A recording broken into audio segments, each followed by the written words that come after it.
broke baby daddies, shiesty broke promoters, scamming ass broke co-workers. Listen, this is real life Miami, baby, and I am here for it, okay? But like I said in my previous recap, I am going to be nitpicky about certain things in this show because this is my city for real. So if it's lacking the full effect and aesthetic of Miami, I am going to say it, especially knowing how hard Issa goes about Cali and how they are always represented correctly. She makes sure that doesn't miss a beat, so I am going to have the same feelings and energy about a show that's portraying Miami because many people get it wrong all the time.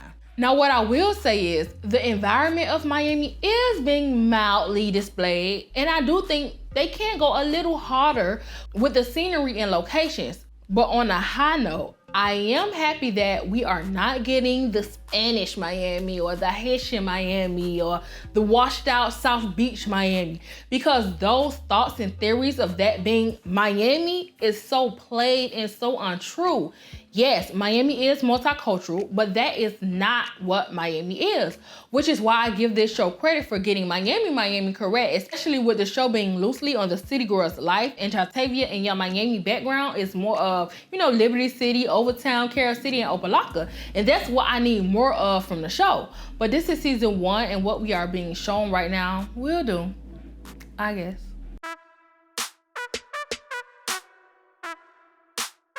Now, recapping the show, I have to say from episode 1 to episode 3, we have seen or heard from Guap Dead 4000. And at this point, I'm thinking either the showrunner, Issa, the directors, or someone really loves him. But eventually it comes to light that he's one of those rap dudes that loves to be out in Miami and hang out. And it was Want to Be Down and in the mix Chasity, aka Duke Ass, taking him out in the city having a good old time from the girls, drugs, and just overall vibes. Now, at first, it was portrayed that she really knew him and his crew because she was with them.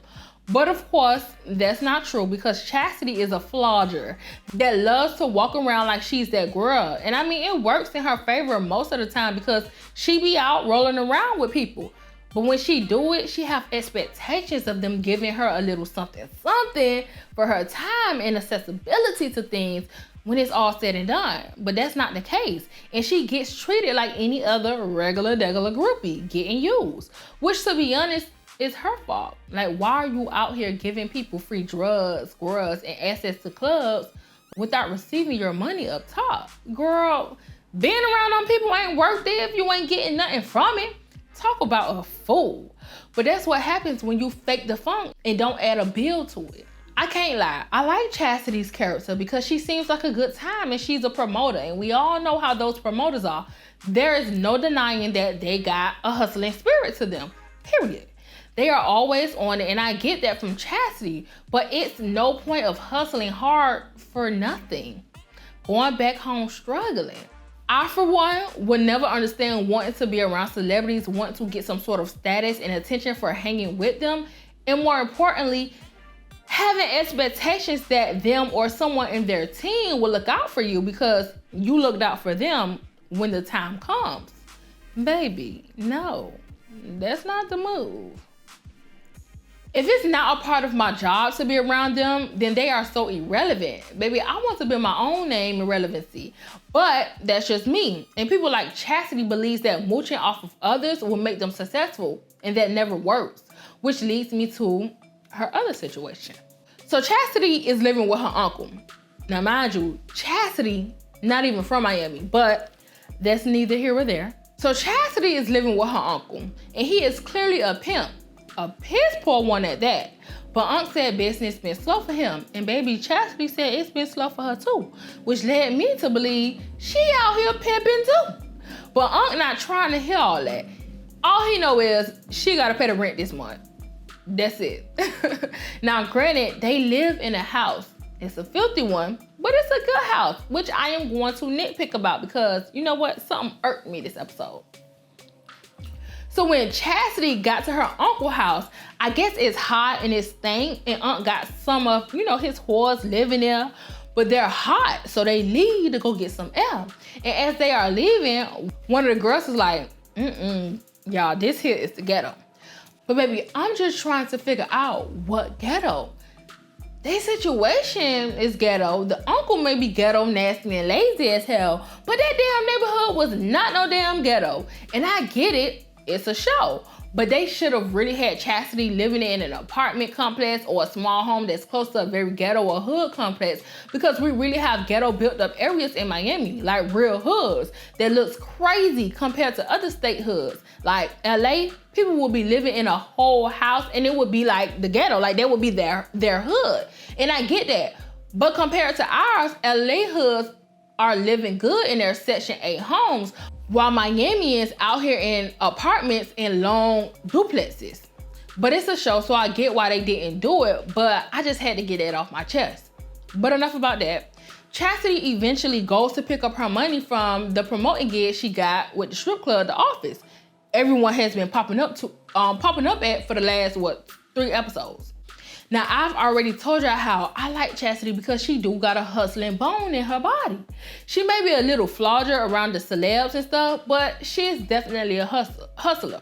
So when she met up with the owner to get her money from the club, she's old, the man gave her a smaller cut than what she thought she would have gotten, because other than Guap Dad, she had other people and big celebs there spending money.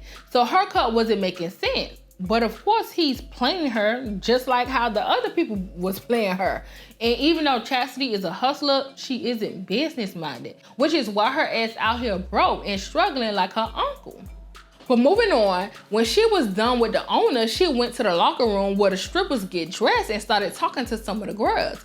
And one of them shows her Mia rapping. Now, of course, the girls know Mia because she used to strip at the office too.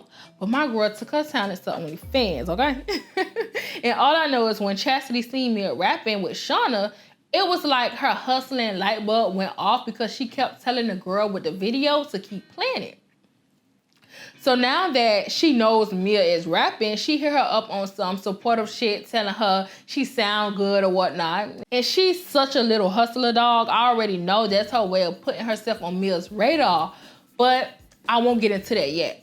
Because after she texted Mia that, she got a call from one of her, little whores, telling her that basically their ass just got robbed by a customer. But the girls that got robbed so ditzy and playful, it was clear why they was, an easy lick. But really, Chasity is the pimp. So like I've been saying from the beginning, she doesn't have her things in order, which is why it was so easy for some guys to rob her ass. And eventually, Chasity realized that she may know the person that robbed them. And I can't wait for us to get into that, because it probably was somebody she owes. Knows and owes. So after that situation, she goes to pick up her high quality hoe, who I think is her partner. And it happens to be Vina, the social media girl that many know as Pretty V. And I'm happy she has a role for this show because she's from Miami. So I love this for her. And I'm happy that they didn't give her a goofy, funny role, because that would have been so obvious, being that it's expected of her. But they gave her, an antagonist type of role. And her name is Deja. And she clearly doesn't like Mia for some reason, which I just think she's jealous of Mia, because Mia never went as low as being a hoe and doing any and everybody to get some money. But that's just my assumption. And I'm sure it's going to come to light one day, but right now we don't know the beef. All we know is Chasity brought up how Mia is in a rap group.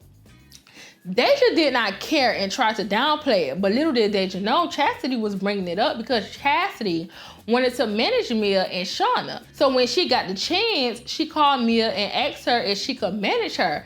And Mia was like, for free? And Chasity was like, yeah, basically like, yeah, I know people, like I can get y'all music in the right places. But once again, there she go with that free shit. But to be honest, Chasity is not slick. She probably saying she would do it for free, but she probably is going to try and get some money on the back end, especially if Shauna and Mia are in the rooms when, Chasity go in to negotiate for them to get their music played and stuff.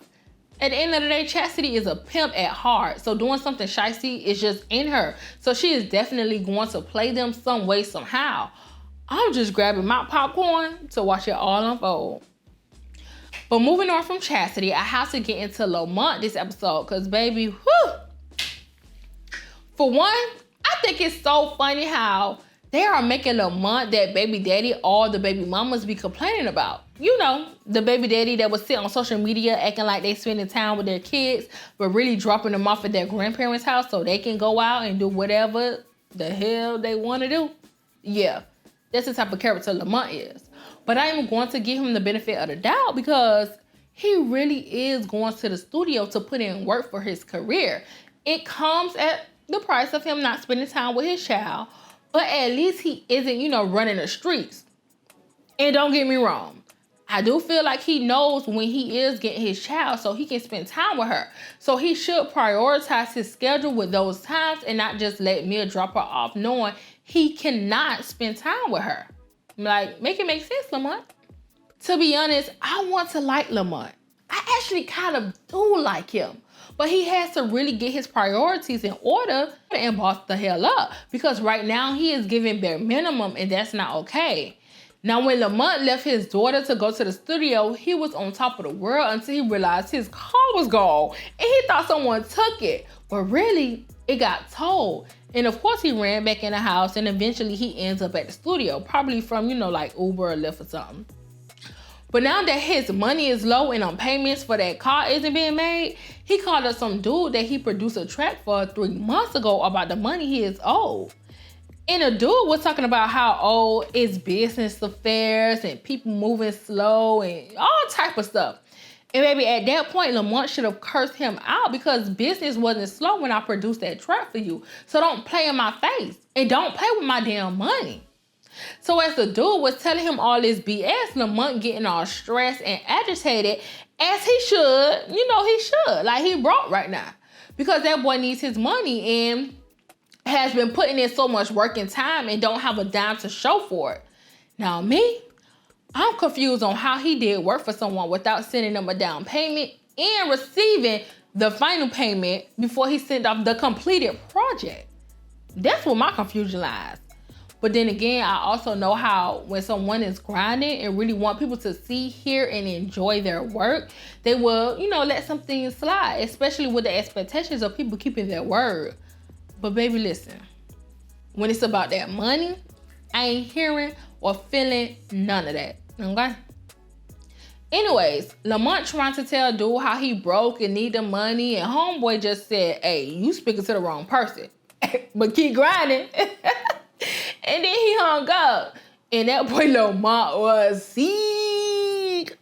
Poor baby. Now, one thing I do love about this show is them putting out how nasty and shicey the music industry can be and how they will try to play you if you let them. Lamont being the example, and Shauna and Mia may be getting played next. Granted, that's any industry or business, but I've always heard that the music industry was the worst of the worst.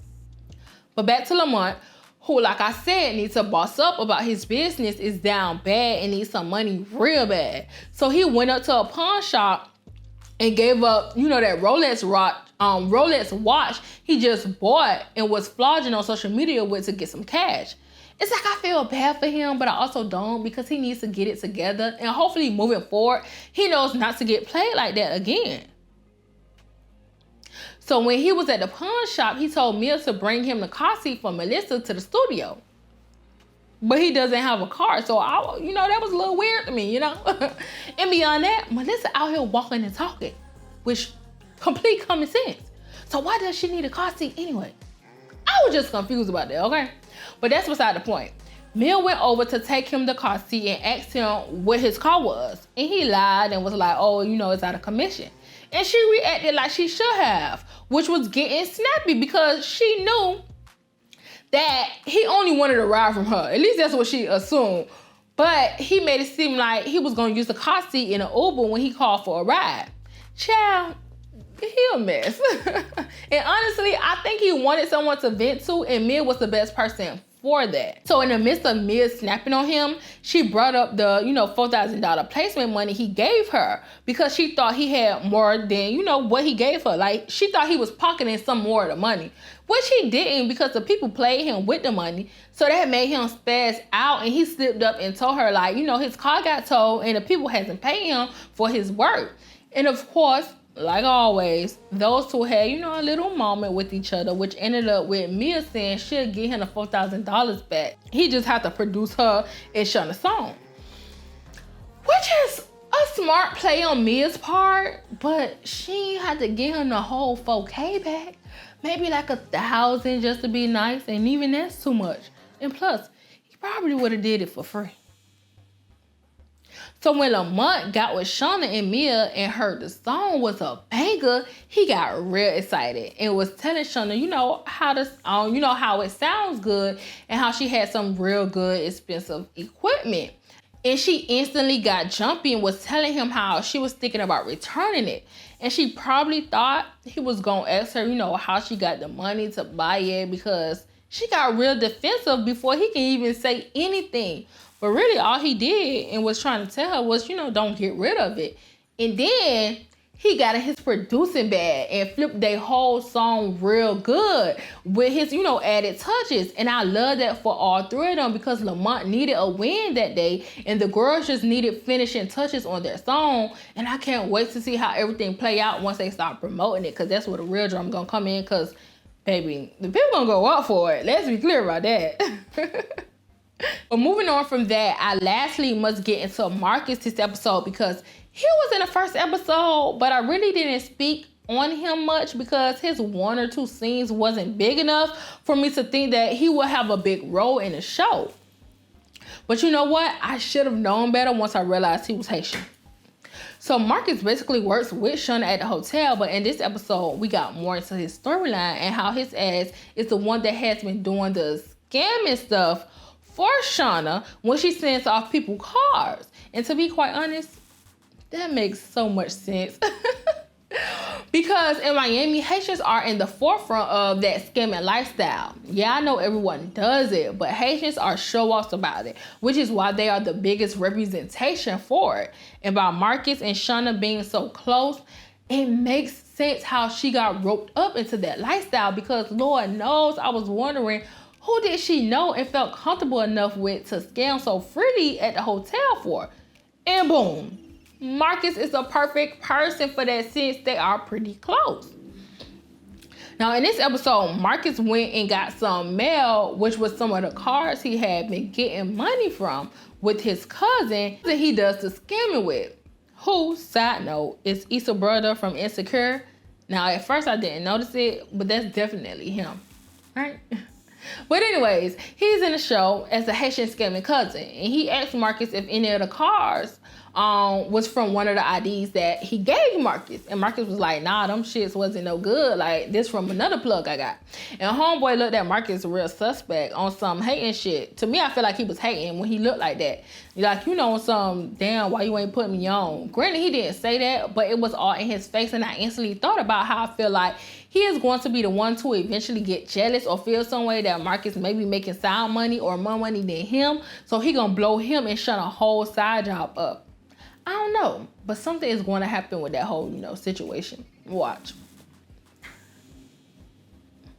So in the midst of them looking through the mail and cards, Shauna calls Marcus up talking about her faucet leaking in her house and she wanted him to come fix it. His cousin decides to go run it up in the store because, they got to get what they can before the cards get cut off. Because, of course, when you're using a credit card, you technically need an ID. Because sometimes people will ask to make sure that, you ain't scamming. Ain't no scamming happening on their watch. Now, it's rare that people do it, but there are sometimes you lose your luck and a worker at a checkout line will ask to see your ID card, which is what happened to them. So when they got up to the register with their things, the girl was already being shady, saying, Christmas time came a little early. She was so shady. So that was already a little dead, but they didn't really give her any energy on that.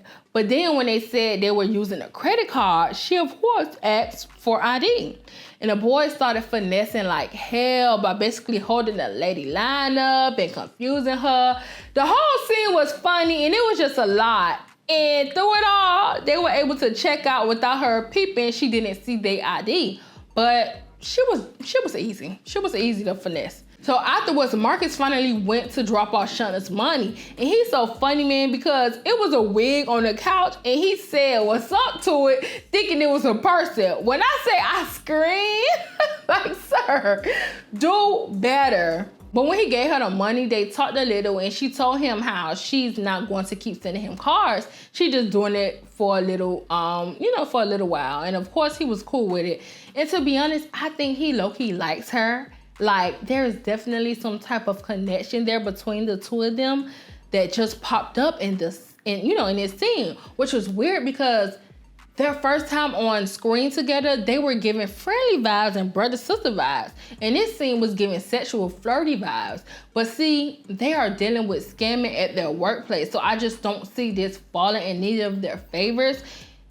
And if they get caught, someone's going to take an L. Right now, I just don't know who. And for some reason, I believe Marcus' cousin is going to play a part in a downfall.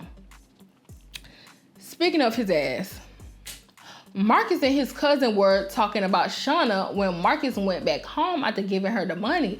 And the cousin asked if Marcus trusts Shauna. And he was like, nah, I don't trust these hoes. I don't trust these bitches. But I, for one, don't believe that because, like I said, I think he has a crush on her. But the cousin doesn't too much believe it either. All I know is that whole spot about to blow up. And I'm going to be here watching like a hawk. But let me just say that now that I'm getting a little more into Marcus' character, I low-key like him because he really is a cool-ass, scamming-ass, Haitian-ass dude. He ain't like how some of them be flogging. Granted, we will definitely need that type of energy in a show because they ass do run around the city like they them dudes, even though we all know they out here thieving. But Marcus is cool with me so far. I feel like he's going to flip somewhere down the middle of the season, but right now, he's okay. But with that being said, you already know what it is and how it goes down over here. Like this video and show your girl some love. Comment your thoughts and let me know what are you thinking of season 1, episode 3 of Ramshin. And where you think things are heading? Like, let's discuss. And last but certainly not least, subscribe and join the Queendom, baby. Bye.